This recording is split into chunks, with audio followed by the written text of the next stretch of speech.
ఇసుక అక్రమ రవాణా కట్టడి చేయాలి. తక్కువ ధరలకు ప్రజలకు అందుబాటులోకి తీసుకురావాలి.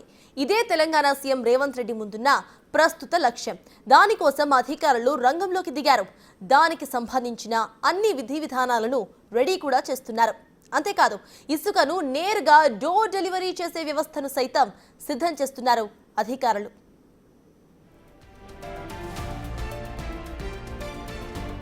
ఇంటి అవసరాల కోసం ఆన్లైన్లో బుక్ చేసుకుంటే వారి ఇంటికే లారీ లోడ్ వెళ్లేలా ప్రణాళికలు సిద్ధమవుతున్నారు. దీనికోసం ప్రత్యేక యాప్ను కూడా తెలంగాణ మినరల్ డెవలప్మెంట్ కార్పొరేషన్ రూపొందిస్తోంది. ఈ యాప్ 45 రోజుల్లో అందుబాటులోకి వచ్చే అవకాశం కూడా కనిపిస్తోంది. వినియోగదారుల నుంచి దోపిడీ జరగకుండా అధికారులు ప్రయత్నాలను మొదలుపెట్టారు.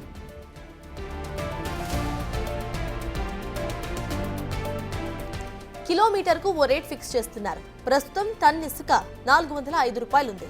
ట్రాన్స్పోర్ట్ ఛార్జెస్ కలిపితే టన్నుకు 1600 రూపాయల లోపే ఉండేదని నిర్ణయించారు. అయితే అంతకంటే ఎక్కువ ఎవరూ కూడా చెల్లించవద్దని వినియోగదారులకు ప్రభుత్వం సూచిస్తోంది. అంతేకాదు, ఇసుకను అక్రమ తరలింపుపై కూడా ప్రజలు బాధ్యతగా ఉండాలని చెబుతోంది ప్రభుత్వం.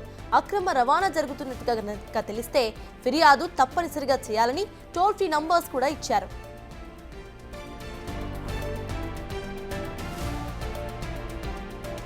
ఇసుక కొరత ఉందనే వార్తలను కూడా ప్రభుత్వం ఖండించింది. 8 లక్షల క్యూబిక్ మీటర్ల ఇసుక అందుబాటులో ఉందని క్లారిటీ ఇచ్చింది. ఇదే కాకుండా ప్రతిరోజు 75,000 క్యూబిక్ మీటర్ల ఇసుకను తీస్తున్నారు. సీఎం ఆదేశాలతో ఇసుక అక్రమ రవాణాపై అధికారులు ఫోకస్ చేశారు. 1529 వెహికల్స్ ను చెక్ చేసి 136కు పైగా కేసులు పెట్టారు. 111 వెహికల్స్ ను సీజ్ చేసి 21 మంది డ్రైవింగ్ లైసెన్స్లను రద్దు చేశారు.